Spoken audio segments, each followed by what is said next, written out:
Hey everyone, welcome back to the show.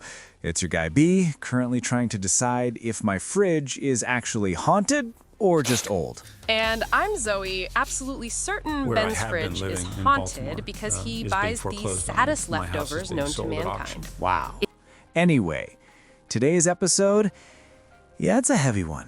Kevin Spacey just revealed he's essentially homeless, living in hotels and Airbnbs after years of lawsuits, canceled roles, and public fallout. It's a story layered with fame, There's a downfall, lot for me to resilience, process. and a Now, whole the two-time lot of Oscar human winner is complexity. sharing an Let's update talk. with The Okay, Telegraph, B, I know admitting you read the he's- interview.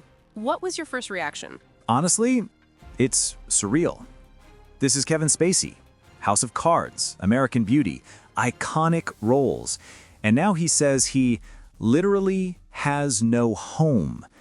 That's such a massive emotional and financial collapse. That line hit me hard because losing your home, even for people who aren't famous, that shakes something deep in your sense of stability, your identity. Exactly.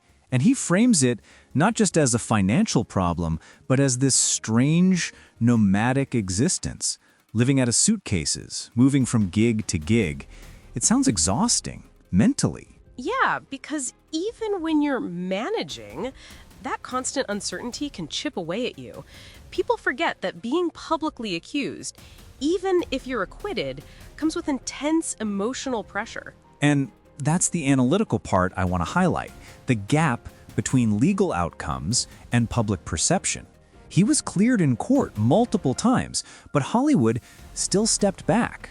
Public opinion is sticky. Sticky is one way to put it. The internet does not do, let's update our feelings based on new information. Yeah, Z, the internet doesn't even do, let's read the full article. True, but also, this is where mental health comes in. Imagine being globally labeled something for 7 years, losing your job, your home, being scrutinized nonstop. That level of stress reshapes a person. And he even said he started questioning himself, asking why he played villains so well, why he fit into certain narratives, and how his own secrecy added to the mystery around him. That's actually a vulnerable thing to admit.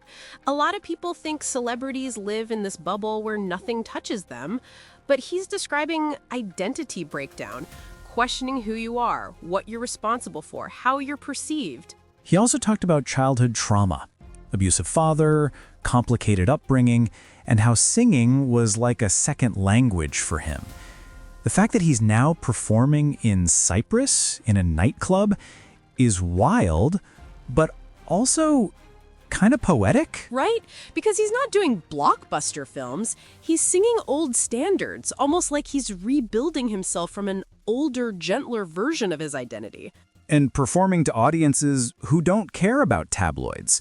The Cyprus crowd, real estate guys, Russians, fans, tourists, they were just there for the show. And he said something really telling, that he feels like fame humbled him, that he finally understands Jack Lemmon's advice. It might be my 65th time, but it's there first. That's a shift from the ego of fame to the humanity of interaction. Exactly.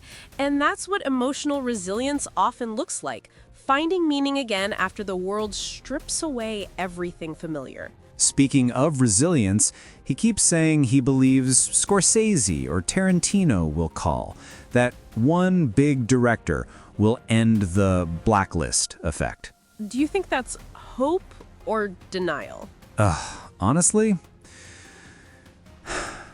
maybe both.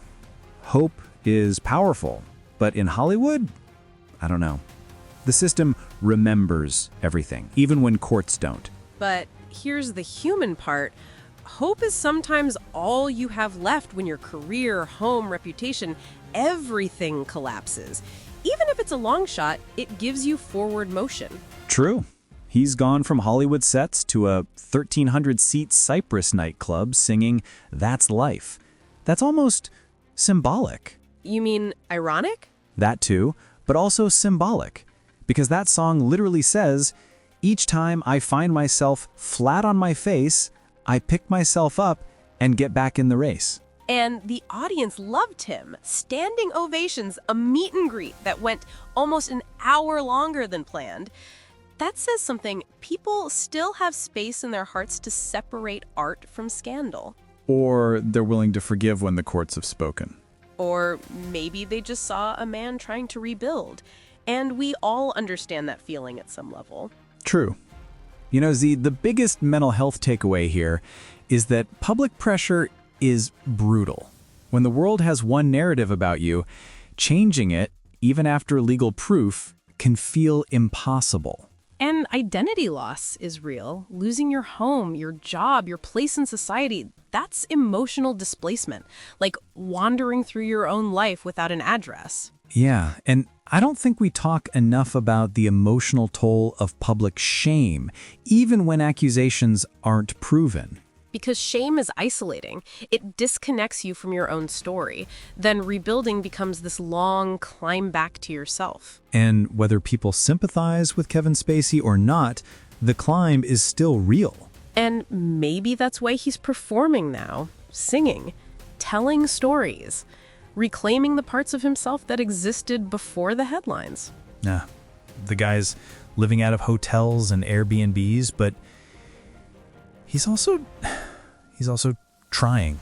And trying is underrated. Trying is survival, Ben. It's resilience disguised as routine. All right, folks, that wraps today's episode. Heavy story, complicated layers, but definitely something worth thinking about. Yeah, whether you agree with Spacey or not, his journey raises real questions about fame, identity, and what it takes to rebuild a life when the world stops clapping. And hey, if you enjoyed this conversation, hit that like button. And subscribe, because next episode we're diving into another major celebrity case shaking Hollywood right now. Stay safe, stay curious. And be kind to yourselves. Bye.